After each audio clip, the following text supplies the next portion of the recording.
సమస్యల పరిష్కారం కోసం పోరాడతారు. ప్రతి పార్టీకి ఒక విధానం, ఒక ఐడియాలజీ ఏదో ఒకటి ఉంటుంది కదా. అసలు ఈ పార్టీ విధానం ఏంటి, పార్టీకి ఒక ఐడియాలజీ ఉందా అనేది ఒక పెద్ద డౌట్ వస్తుంది సిచ్యువేషన్ చూస్తూ ఉంటే. వాళ్ళది ఏకసూత్ర పార్టీ అండి. ఒక 2 సెంటెన్స్లు అంతే. చిరకాలం మనమే అధికారంలో ఉండడానికి అవసరమైనటువంటి అన్ని ప్రయత్నాలు చేయాలి ఎట్ ఎనీ కాస్ట్. ఇదే కార్యక్రమం. ఎందుకంటే ఇప్పుడు రాజకీయ పార్టీలు ఎవరైనా పెట్టుకోవచ్చు. రాజకీయ పార్టీలు పెట్టుకునేటువంటి వాళ్ళు వాళ్ళ కొన్ని ఉద్దేశాలు, ప్రజలకు సంబంధించినటువంటి సమస్యలు, ఇదిగో మేమైతే ఈ రకంగా చేస్తాం, రాష్ట్రాన్ని ఈ రకంగా అభివృద్ధి చేస్తాం, లేదా దేశంలో మేము ఈ రకమైనటువంటి నీతిని మేము అవలంబిస్తాం అని చెప్పి ప్రజల యొక్క మన్నన పొందవచ్చు. ఇప్పుడు వైసీపీ పుట్టిందే ఎక్కడ పుట్టింది? అది వాళ్ళ నాయన చనిపోయిన తర్వాత అధికారం నాకు ఇవ్వలేదు అనేటువంటి పాయింట్ మీదే కదా పార్టీ. అవును, అధికారం కోసమే పుట్టిన పార్టీ. అంతే కదా, అధికారం కోసమే పుట్టింది, అధికారం కోసమే కొనసాగింది, ఇప్పుడు అధికారం కోసమే నానా యాతనలు పడుతుంది. అందుకోసం ఇక వాళ్ళ నుంచి మనం మంచి ఆశించలేము, వాళ్ళ నుంచి మనం ఈ నీతి సూత్రాలు ఇవన్నీ ఏం ఆశించలేము. ఎందుకంటే అటువంటి గ్యాంగే ఉంది ఆ పార్టీలో, అత్యధికులు అటువంటి గ్యాంగే. ఎవరు కూడా బ్యాలెన్స్డ్ థింకింగ్ ఉండేవాళ్ళు లేరండి, అంతా ఇంబ్యాలెన్స్డ్ థింకింగ్.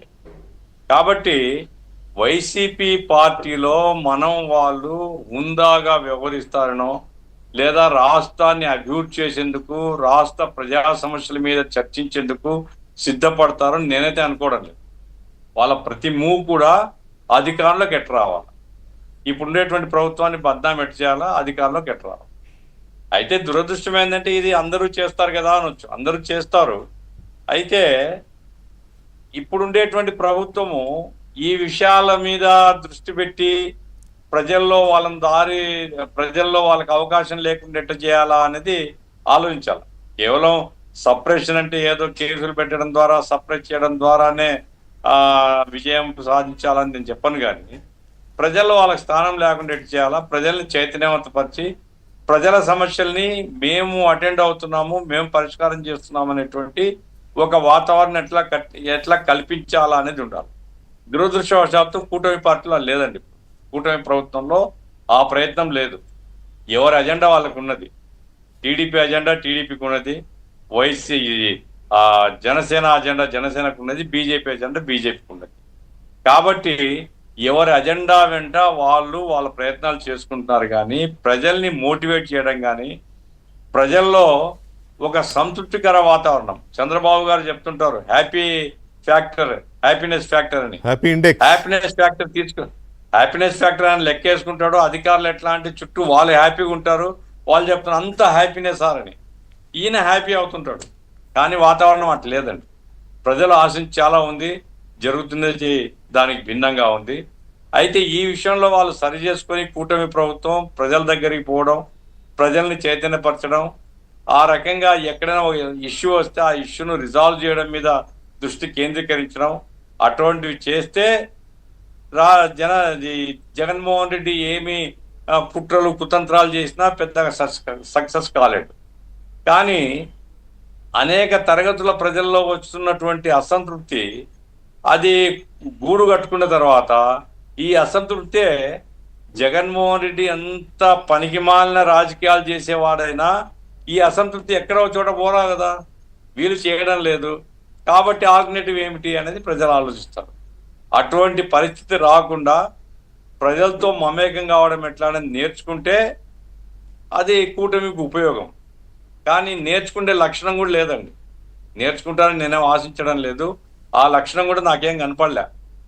ఎవరి రాజ్యం వాళ్ళది, ఎవరి సంపాదన వాళ్ళది, వాళ్ళు ఆ రకంగా కొల్లగొట్టినప్పుడు మనం ఎందుకు కొల్లగొట్టకూడదు అనే పోటీపడే మనస్తత్వం వాళ్ళది. అప్పుడు వైసీపీ వాళ్ళ దౌర్జన్యం చేస్తే ఇప్పుడు మేమెందుకు చేయకూడదు అనేటువంటి పద్ధతిలో చాలా చోట్ల వ్యవహారం సాగుతుంది. ఇది కూటమికి మంచిది కాదు. చంద్రబాబు నాయుడు ఆయన ఆప్షన్స్ ఏవో ఆయనకు ఉన్నాయి. ఇప్పుడు మళ్ళా 40,000 ఎకరాలు తీసుకుంటా అంట అమరావతికి. మరి నాకేమో అర్థం కాలే, ఆయన రాష్ట్రం యొక్క అభివృద్ధి అంతా చెప్తూ ఉంటాడు ఉపన్యాసాలు, అమరావతికి 33,000 ఎకరాలు అది పెద్ద గొడవ అయితే ఇప్పుడు మళ్ళా 40,000 ఎకరాలు సేకరిస్తామంటే ప్రజలు ఎట్లా అర్థం చేసుకుంటారు? అది అది అట్లాగే అది ప్రచారమే అంటున్నారు, ఇంకా ప్రభుత్వం ధృవీకరించలేదు.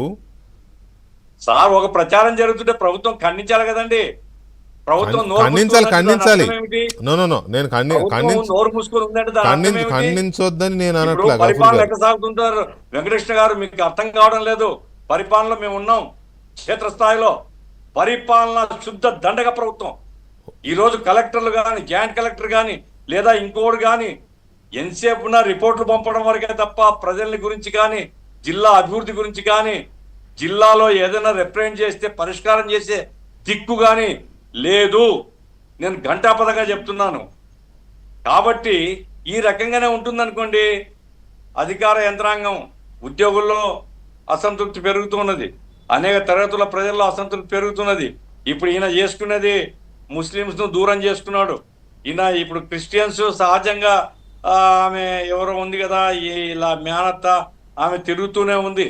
కాబట్టి క్రమంగా ప్రజల్లో ఆ రకంగా అందరినీ సమీకరించే ప్రయత్నాలు జరుగుతున్నప్పుడు ఎంత జాగ్రత్తగా ఉండాలండి.